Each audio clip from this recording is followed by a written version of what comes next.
हरिओम प्रिय दर्शकों, यदि आपकी मेष राशि है या मेष लग्न है तो इस वीडियो को पूरे ध्यान से देखिएगा, समझिएगा। इस वीडियो में हम समझने वाले हैं, जैसे कि आपने थंबनेल में पढ़ा, ये घटनाएं घटित होंगी।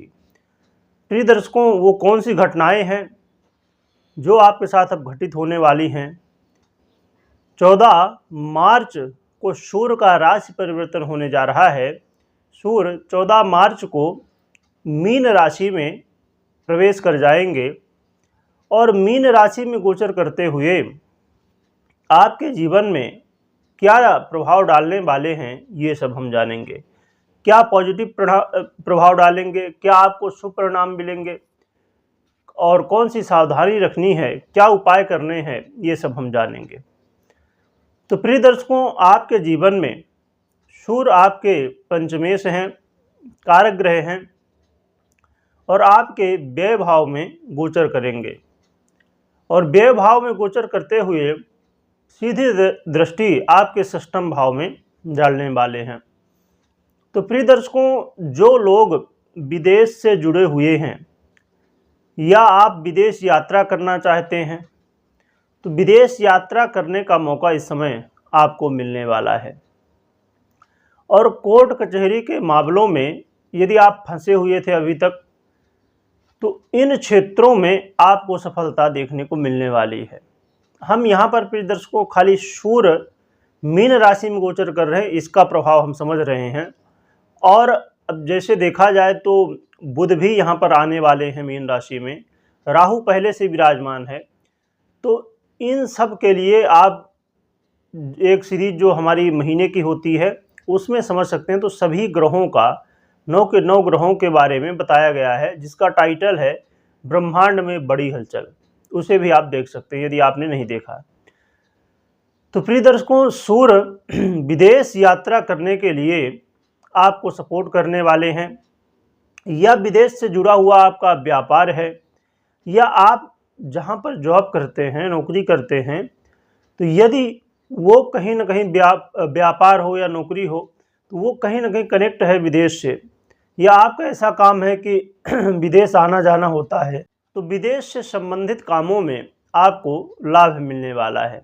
इसके अलावा देखा जाए तो प्रिय दर्शकों, जो लोग अपने जीवन में चाहते हैं कि खाली घूमने के लिए जाना है विदेश, उनके लिए भी ये समय बेहतर है।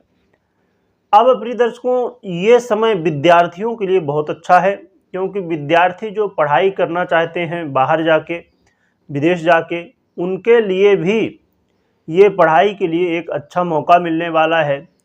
तो आप इस समय प्रयास कर सकते हैं।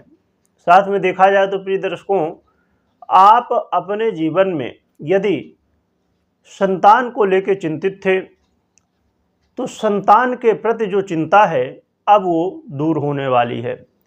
साथ में विद्यार्थियों का मन भी पढ़ाई में अब लगेगा और जिसकी वजह से कहीं ना कहीं अच्छे रिजल्ट आपको देखने को मिलने वाले हैं, क्योंकि ये जो राशि है मीन राशि, ये देवगुरु बृहस्पति की राशि है और सूर्य इनके मित्र हैं। तो इसके वजह से सूर्य बहुत अच्छे परिणाम मीन राशि में गोचर करते हुए देने वाले हैं।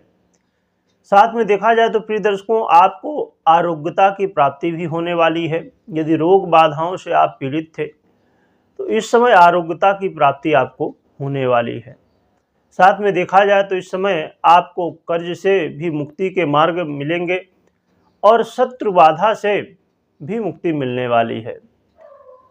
अब प्रिय दर्शकों, आपने समझ लिया, और जो लोग सरकारी क्षेत्र के लिए प्रयास करते हैं जॉब के लिए, उनके लिए भी ये मौका मिलने वाला है जिस समय आप प्रयास कर सकते हैं। और ख़ासकर यदि इंडिया से बाहर यदि जॉब है, सरकारी जॉब है, तो वहाँ पर और भी ज़्यादा सफलताएं मिलने वाली हैं। तो ये लाभ आपको सूर्य देने वाले हैं, परंतु सावधानी उससे भी ज़्यादा ज़रूरी है, क्योंकि राहु के साथ यहाँ पर युति होगी और बुध भी आएंगे, तो बुधादित्य योग भी बनेगा। तो इसके प्रभाव से तो बहुत अच्छे परिणाम मिलेंगे, परंतु राहु के साथ युति है तो इसलिए सावधानियां भी रखना जरूरी है। तो प्रिय दर्शकों, आप अपने जीवन में इस बात को मूल मंत्र बना लीजिए कि आपको हर दिन योग प्राणायाम आदि करना है और अपने स्वास्थ्य का ध्यान रखना है। हर दिन आपको जो भी स्वास्थ्य से संबंधित जरूरी हैं नियम, उनका पालन करना है।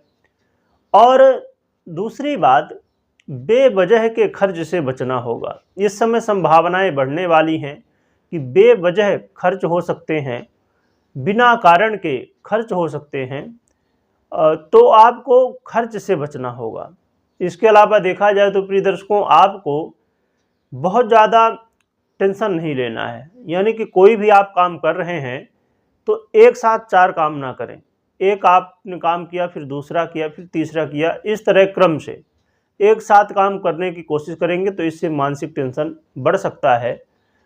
तो आपको शेड्यूल बना के काम करना चाहिए। साथ में प्रिय दर्शकों, देखा जाए तो यहाँ पर आपको अपने वाणी में संयम रखना चाहिए।